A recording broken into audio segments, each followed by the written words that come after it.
মানুষ এত ব্যবসা করে কষ্ট করে মালয়েশিয়া যায়। মালয়েশিয়া কি জন্য যায়? যে দুনিয়াতে যদি আমি একটু টাকা কামাই করতে পারি, আমি দুনিয়াতে একটু শান্তিতে থাকতে পারবো। যদি টাকা পয়সা কামাইতে পারি, আমি যদি দুনিয়াতে একটু অর্থ কামাইতে পারি, আমি একটু শান্তিতে থাকতে পারবো। যদি আমি একটু টাকা পয়সা যদি একটু কষ্ট করে কত শান্তিতে থাকতে পারবো। আজকে আমরা দুনিয়া কামাইয়ের জন্য, দুনিয়াতে একটু আরামে থাকার জন্য, দুনিয়াতে একটু শান্তিতে থাকার জন্য বাংলাদেশে যদি কামাই যদি বেশি না হয়, মানুষ মালয়েশিয়া চলে যায়। মালয়েশিয়া যাওয়া এটা হারাম নয়, দুনিয়া কামাই করা এটা হারাম নয়। দুনিয়াতে আল্লাহ পাঠাইছেন, দুনিয়া কামাই করতে হবে। আমার কাছে শুধু প্রশ্ন এটাই, দুনিয়াতে চলার জন্য যে পরিমাণ টাকার প্রয়োজন, ওই পরিমাণ টাকা যদি দেশে না হয়, মানুষ মালয়েশিয়া চলে যায়। আর মালিক যে হুকুম দিয়েছেন, রোজার হুকুম দিয়েছেন, পর্দার হুকুম দিয়েছেন, হজ যাকাতের হুকুম দিয়েছেন, এই হুকুম না মানিয়া কিভাবে দুনিয়াতে থাকো, কিভাবে দুনিয়াতে ঘুমাও? আল্লাহ বলতেছেন জান্নাতে এত সুখ, এত শান্তি। দুনিয়াতে সবাই সুখের জন্য সবাই ব্যস্ত, মানুষ শান্তির জন্য টাকা কামাই করতে করতে করতে করতে যেই সময় মানুষের টাকা পয়সা হয়, ওই সময় মানুষ বৃদ্ধ হয়ে যায়। সুখের সময় মানুষের বৃদ্ধ হয়ে যায়, ওদিকে শরীর দুর্বল হয়ে যায়, চোখে দেখতে পারে না, হাত পা দুর্বল হয়ে যায়, স্মৃতিশক্তি দুর্বল হয়ে যায়, শরীরে অনেক অসুখ ধরে যায়। যেই সময় মানুষের সুখের সময় আসে, সেই সময় মানুষের শরীর দুর্বল হয়ে যায়। দুর্বল হতে হতে মালাকুল মউত আজরাইল নিয়ে যায়। সেই সময় বলে, এত কষ্ট করে কামাইলাম, আমার সব সম্পদ আমি তো ভোগ করতে পারলাম না। আমার শখের বাড়ি, আমার শখের জমি গাড়ি, এগুলো অন্যরা দখল করে খায়। আর জান্নাতে কষ্ট করতে হবে না, জান্নাতে কোনো কাজ করতে হবে না, জান্নাতে চাকরি করতে হবে না, জান্নাতে কামলা দিতে হবে না, জান্নাতে রোদের ভিতরে কাজ করতে হবে না, জান্নাতে ব্যবসা করতে হবে না। সালামুন আলাইকুম তিবতুম ফাদখুলুহা খালিদুন। মালিক বলবেন, আয় আয় জান্নাতে ঢোক, জান্নাতে ঢোক। কত তোমাদের জন্য আরাম আয়েশের ব্যবস্থা রেখেছি, কত শান্তির ব্যবস্থা রেখেছি, কত শান্তির ব্যবস্থা। এত আলোচনা আল্লাহ রব্বুল আলামিন যদি একদিন তৌফিক দেয়, জান্নাতের আলোচনা করব। মালিক বলতেছেন জাহান্নাম এটা কেমন? আল্লাহ বলেন, খুযুহু ফাগুল্লু সুম্মাল জাহিম সাল্লু। আল্লাহ রব্বুল আলামিন বলতেছেন, ও দুনিয়ার মানুষেরা, যেই সময় জান্নাত জাহান্নামের আলোচনা হয়, সেই সময় দুই চোখের পানি ছাড়িয়া আমি মালিকের কাছে তওবা করো, আমি মালিকের কাছে চাও, আর জাহান্নাম থেকে মুক্তি চাও, আমি মালিক তোমাদেরকে মুক্তি দিব।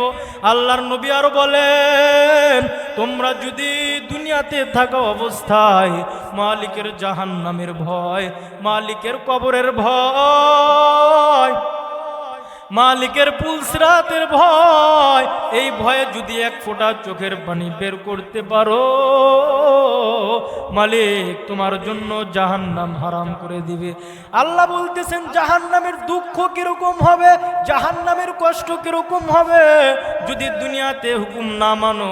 হাসরের ময়দানে দাঁড়াইবা, যেই সময় তোমার হাতে নেক আমল ধরা হবে, তোমার কাছে তোমার আমল নামা দিয়ে দেওয়া হবে, যেই সময় তোমার আমল নামা প্রকাশ করে দেওয়া হবে, তোমার আমল নামার ভিতরে দেখবে যে 60 বছরের হায়াত দিয়েছিল, 60 বছরের হায়াতের ভিতরে কোনোদিন ফজরের নামাজ পড়ে নাই, লাল কালির দাগ দিয়ে দিয়েছে। কোনোদিন রোজা রাখে নাই, রোজাও লাল কালির দাগ দিয়ে কেটে দিয়েছে। কোনোদিন বান্দা হালাল খায় নাই, হালাল খায় নাই, ওখানে লাল কালির দাগ দিয়ে দিয়েছে যে বান্দা হালাল খায় নাই। কোনোদিন রাসূলের সুন্নত মোতাবেক চলে নাই, ওখানে লাল কালির দাগ দিয়েছে যে বান্দা রাসূলের সুন্নত মোতাবেক চলে নাই। সেই সময় আল্লাহ বান্দাকে বলবে, বান্দা এই যে নেক আমল কি করছো, 60 বছর পাঠাইছিলাম, আমার ওলামায়ে কিরাম, আমার নবীরা, আমার রাসূলরা তোমাদেরকে জান্নাতের বয়ান শোনাই নাই, তোমাদেরকে জাহান্নামের বয়ান শোনাই নাই। সেই সময় ফেরেশতা বলবে, মালিক তোমার আলেম উলামা শোনাইছে, বলে কেন মানো নাই? বলে আল্লাহ বুঝতে পারি নাই, আরেকবার সময় দাও, আরেকবার সুযোগ দাও, আবার দুনিয়াতে যাব। দুনিয়াতে তোমার নামাজ পড়ি নাই, দুনিয়াতে তোমার নামাজ পড়বো। দুনিয়াতে তোমার রোজা রাখি নাই, দুনিয়াতে রোজা রাখবো। দুনিয়াতে পর্দা করি নাই, পর্দা অনুযায়ী চলবো। দুনিয়াতে হালাল খাই নাই, হালাল খেয়ে আসবো। দুনিয়াতে তোমার গোলামি করি নাই, তোমার গোলামি করব। মালিক বলবে আর পাঠানো হবে না, পাঠানো হবে না। সেই সময় আল্লাহ বলবেন, কোরআনের মধ্যে বলেন, খুযূহু ফাগুল্লু। সেই সময় আল্লাহ বলবেন, ও আমার জাহান্নামের ফেরেশতারা, যারা জাহান্নামের দায়িত্ব আছো, ও জাহান্নামের মিলিটারিরা, ও জাহান্নামের আর্মিরা, তোমরা কোথায় আছো? এখানে আরেকজন জাহান্নামী পাওয়া গেছে, তাড়াতাড়ি তাকে অ্যারেস্ট করো, তাকে জাহান্নামের মধ্যে ঢুকাইয়া দাও। যেই সময় এই কথা বলবে, জাহান্নামের ফেরেশতারা দৌড়ায় আসবে। ওই নাফরমানকে আগুনের শিকল দেয়া প্যাঁচ দিবে। বলে কিরকম আগুনের শিকল দেয়া প্যাঁচ দিবে? বলে আগুনের শিকল মুখের ভিতরে দিবে, পায়খানার রাস্তা দিয়ে বের করবে, আর শরীরের সাথে পেঁচাইবে, আর জাহান্নামের দিকে টানতে থাকবে, টানতে থাকবে, টানতে থাকবে। জাহান্নামের দিকে আগাইতে চায় না। 500 বছর দূর থেকে জাহান্নামের আগুনের গরম শরীরে লাগে।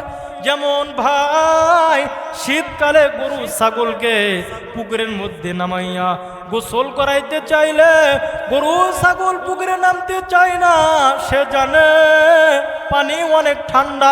ঠিক জাহান্নামী ব্যক্তি যেই সময় জাহান্নামের দিকে নিয়ে যাইতে থাকবে, আগাইতে চায় না, কলিজা শুকায়া যায়, কলিজা পুড়ে যায়।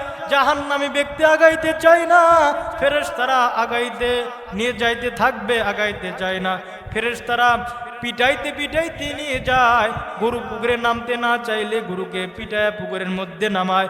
জাহান্নাম ব্যক্তি আগাইতে চায় না, পিটাইয়া পিটাইয়া লাথাইয়া আশ্রাইয়া জাহান্নামের মধ্যে ফালাইয়া দিবে। মালিক বলে, জাহান্নামের আযাব কিরকম? এটা যারা সহ্য করতে পারবা, এটা যারা ভোগ করার শক্তি আছে, তারাই কবরে আয়, তারাই আমার হুকুম না মানলে কোনো সমস্যা নাই। যাদের আমার আগুনের শক্তি, আমার আগুনে পোড়ার শক্তি যাদের আছে, তারাই আমার নাফরমানি কর। যারা আমার আযাব সহ্য করার শক্তি আছে, তারাই রোজা কাজা কর। যারাই আমার আযাব সহ্য করার শক্তি আছে, তারা বেপরদা চল। আল্লাহ বলেন, দুনিয়ার আগুন আর জাহান্নামের আগুন কিন্তু এক না। ও আমার ভাই, ও আমার পর্দার আড়ালের মা বোনেরা, খুব মনোযোগ দেয়া শুনিও মা। আজকে দুনিয়াতে তুমি কিভাবে চলছো? আল্লাহর হুকুম অনুযায়ী চলো না। আল্লাহ বলতেছেন, বান্দা, দুনিয়ার আর আগুন জাহান্নামের আগুন কিন্তু এক না। দুনিয়ার আগুন যদি জ্বালাইতে চাও, নরম নরম জিনিস ছাড়া দুনিয়ার আগুন জ্বালানো যায় না। কাগজ দিয়ে, খের কুটা দিয়ে, তোল ছাড়া দুনিয়ার আগুন জ্বলে না। আর আল্লাহ বলতেছেন, আমার জাহান্নামের আগুন কেমন? আল্লাহ বলতেছেন, আমার আগুন প্রথমে সূচনা করেছি, জ্বালাইছি মানুষ আর পাথর দ্বারা, পাথর দ্বারা আমি আগুন জ্বালাইছি। তাহলে কি পরিমাণ উত্তপ্ত আগুন, কি পরিমাণ কঠিন আগুন যে পাথর দ্বারা আগুন জ্বালাইছেন। আল্লাহ বলতেছেন, এই আগুন কে সহ্য করতে পারবে? এটা সহ্য করিয়ায়। কে সহ্য করতে পারবে? এটা সহ্য করিয়ায়। এই কথা মনোযোগ দিয়ে শুনিয়েন, এই কথা বলে শেষ করে দিব। মালিক বলতেছেন, কে সহ্য করতে পারবি? সহ্য করে আয়। কে সহ্য করতে পারবি? সে কবরে আমার নাফরমানি করিয়ায়। আল্লাহ বলতেছেন, তোমরা যারা আমার নাফরমানি করো, তাদের কি পরিমাণ আগুনের শাস্তি, কি পরিমাণ তোমরা জানো। তোমাদেরকে যেই সময় ওই আগুনের মধ্যে রাখবে, ও আমার ভাই, দুনিয়ার আগুন যদি এক হাতে লাগে, ওই হাতটাই পড়ে, অন্য হাত আর পড়ে না।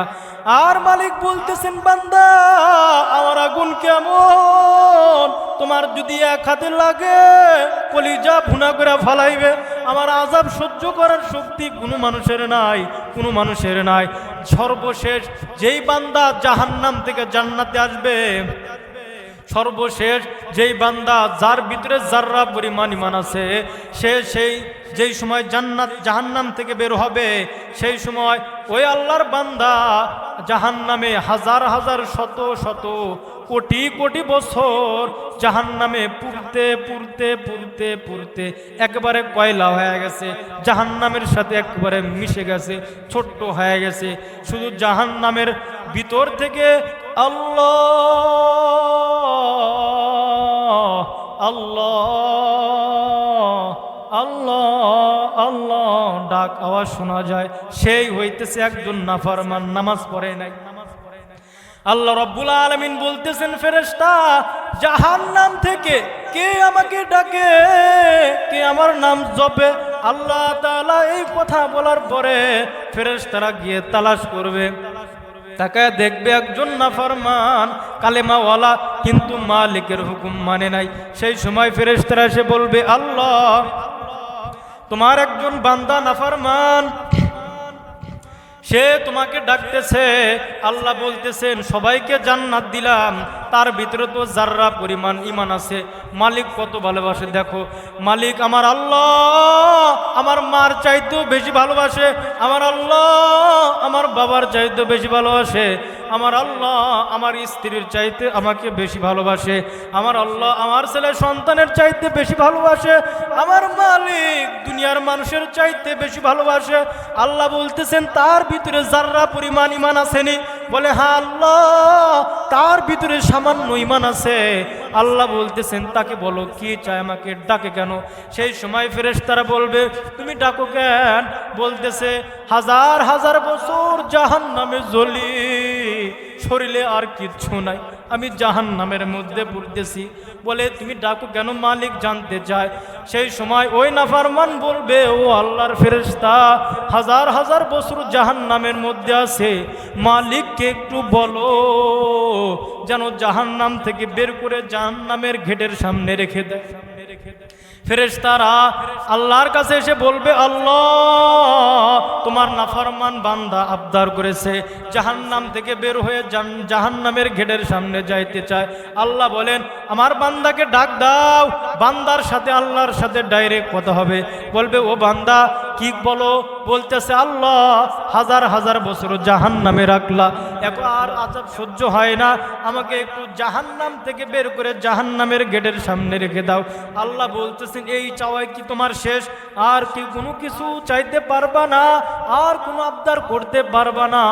সেই সময় বান্দা বলবে, মালিক আর কিচ্ছু চাই না, শুধু আমাকে এখান থেকে বের করো। আল্লাহ ফেরেশতাদেরকে বলবে, জাহান্নাম থেকে বের কর, জাহান্নামের গেটের সামনে রাখ। যেই সময় জাহান্নামের গভীর থেকে বের করে জাহান্নামের গেটের সামনে রাখবে, সেই সময় ওই বান্দা জাহান্নামের বাহিরে দেখবে মাঠের ভিতরে একটা গাছ, একটা বিশাল গাছ, গাছের নিচে ছায়া। সেই সময় ওই বান্দা ওই গাছের দিকে তাকাইয়া দেখবে মালিক ওই বান্দাকে জান্নাতে নিবে। মালিক নিজেই বাহানা শুরু করে দিয়েছে, আল্লাহু আকবার। মালিক নিজেই তার নাম জপার সুযোগ ওই বান্দাকে দিছে। সেই সময় ওই বান্দা আল্লাহকে ডাকতে বলবে, মালিক তোমার কাছে আর একটা জিনিস চাই। বলে, কি চাও? বলে, আমি ওই যে জাহান্নামের বাইরে মাঠের ভিতরে একটা গাছ দেখা যায়, আমি ওখানে যাইতে চাই। আল্লাহ বলবেন, ও বান্দা এই মাত্র বললা আর কিচ্ছু চাইবা না, আবার কেন আবদার করতেছো? সেই সময় বান্দা বলবে, মালিক আর কিচ্ছু চাবো না। আল্লাহ বলবেন, এটাই কিন্তু শেষ ওয়াদা। বান্দা বলে, মালিক এটাই শেষ ওয়াদা। সেই সময় বান্দাকে গাছের ছায়ার নিচে নেবে। সেই সময় আল্লাহ রব্বুল আলামিন ফেরেশতাদেরকে চুপে চুপে বলবে, জান্নাতের গেট বান্দার সামনে হাজির করে দে, বান্দাকে জান্নাতে নিব। সেই সময় বান্দা গাছের ছায়া তলে থাকবে, আর দূরে তাকাইয়া দেখবে জান্নাতের গেট দেখা যায়। সেই সময় বান্দা আল্লাহকে ডাকতে বলবে, মালিক ওই যে দূরে দেখা যায় জান্নাতের গেট, ও মালিক আমি একটু জান্নাতের গেটের সামনে যাইতে চাই। মালিক বলবে বান্দা আমার কাছে এই মাত্র ওয়াদা করলা, আর কোনো কিছু চাইতে পারবা না, আবার জান্নাতের গেটের সামনে যাইতে চাও কেন? বান্দা বলবে মালিক আর কিচ্ছু চাবো না, শুধু আমাকে জান্নাতের গেটের সামনে নাও। আল্লাহ রব্বুল আলামিন জান্নাতের গেটের সামনে নিবেন, আর বলবেন আর কোনো কিন্তু তোমার ওয়াদা, আর কোনো কিছু তোমার চাওয়া। যেই সময় জান্নাতের গেটের সামনে নিবে, আল্লাহ চুবে চুবে জান্নাতি ফেরেশতাদেরকে বলবে তাড়াতাড়ি জান্নাতের গেট খুলে দে, জান্নাতের নাজ নিয়ামত তাকে দেখার সুযোগ করে দে। যেই সময় জান্নাতের গেটের সামনে যাবে, জান্নাতের গেট খুলে দিবে, জান্নাতের নাজ নিয়ামত দেখবে। সেই সময় বান্দা আল্লাহকে আবার ডাক দিয়ে বলবে মালিক জাহান্নামের ভিতর থেকে জান্নাত পর্যন্ত আল্লাহ ও মালিক জান্নাতে কি হইতেছে তা তো আমি দেখতেছি, আমার মনে চায় জান্নাতের ভিতরে ঢোকার জন্য। ও মালিক জান্নাতে আমাকে ঢোকার তৌফিক দাও। আল্লাহ বলবে বান্দা এক জাহান্নাম থেকে এই পর্যন্ত আসলা, শুধু ওয়াদা করলা আর ওয়াদা ভাঙলা, জান্নাতে গিয়ে আর কি কোনো আবদার আছে নাকি? ফেরেশতা বলবে না মালিক জান্নাতে গিয়ে শুধু আমাকে একটা টেবিল দিও আর একটা চেয়ার দিও, আর কিচ্ছু লাগবে না, আর কিচ্ছু চাই না। আল্লাহ রব্বুল আলামিন যেই সময় জান্নাতের ভিতরে ঢুকাইবেন, জান্নাতের ভিতরে যেই সময় বান্দা ঢুকবে, বান্দা জান্নাত তাকাইয়া দেখবে, ডানের দিকে তাকাইয়া দেখবে এত সুন্দর নিয়ামত, বামের দিকে তাকাইয়া দেখবে এত সুন্দর নিয়ামত। বর্তমান বড় লোকদের বাসায় যদি ঢোকা হয়, কি সুন্দর করে সাজায় রাখছে, ওটা কিছু না, কিছু না, জান্নাতের সামনে ওটা কিছু না। বান্দা ডানের দিকে তাকাইয়া দেখবে এই ঘর বানাইছে, ঘরের ইট হইতেছে স্বর্ণ, ইট স্বর্ণ দিয়ে বানাইছে, রূপো দিয়ে ইট বানাইছে। বান্দা চতুর্দিকে দেখবে আর বান্দা তাকাইয়া থাকবে, তাকাইয়া থাকবে, বান্দা তাকাইয়া থাকবে। সেই সময় আল্লাহ বলবেন জান্নাতে দিলাম আর কিচ্ছু চাও নাকি? বলে মালিক আর কিচ্ছু চাই না। বলতেছে মালিক এইটুক জায়গা দিলে আমার তাই হবে, আর কিচ্ছু চাই না। আল্লাহ বলতেছেন যেই দুনিয়াতে থেকেছো ওই দুনিয়ার 10 দুনিয়ার জান্নাত তোমাকে আমি দিয়ে দিলাম। আলহামদুলিল্লাহ রাব্বিল আলামিন, والصلاة والسلام على آله وأصحابه أجمعين. ربنا ظلمنا أنفسنا وإن لم تغفر لنا وترحمنا لنكونن من الخاسرين. اللهم أجرنا من النار، اللهم أجرنا من النار. اللهم إني أسألك رضاك والجنة والفردوس. لا إله إلا الله وحده لا شريك له، له الملك وله الحمد يحيي ويميت وهو على كل شيء قدير. ربنا هب لنا من أزواجنا وذرياتنا قرة أعين واجعلنا للمتقين إماما. رب هب لي من الصالحين، رب هب لي من الصالحين، رب هب لي من الصالحين. আয় আল্লাহ রব্বুল আলামিন, আল্লাহ গভীর রাত হয়ে গেছে, আল্লাহ তোমার বান্দারা এখানে তোমার দ্বীনের কথা শুনেছে। আয় আল্লাহ যারা দ্বীনের কথা শুনলো মালিক তুমি সকলকে হেদায়েত নসিব করো আল্লাহ। আয় রব্বে কারীম, আল্লাহ জীবনে গুনাহ তো কম করি নাই। আয় আল্লাহ আমাদের গুনার কারণে হাত নাপাক হইয়া গেছে, আমাদের গুনার কারণে আমাদের পা নাপাক হইয়া গেছে, আমাদের গুনার কারণে আমাদের চক্ষু নাপাক হইয়া গেছে, আমাদের গুনার কারণে আসমান জমিন নাপাক হইয়া গেছে। আয় আল্লাহ গুনাহ এত পরিমাণ করেছি যে তোমার কাছে তওবা করতে লজ্জা করে আল্লাহ। আয় আল্লাহ কতবার তোমার কাছে তওবা করলাম আর কতবার তওবা ভাঙলাম।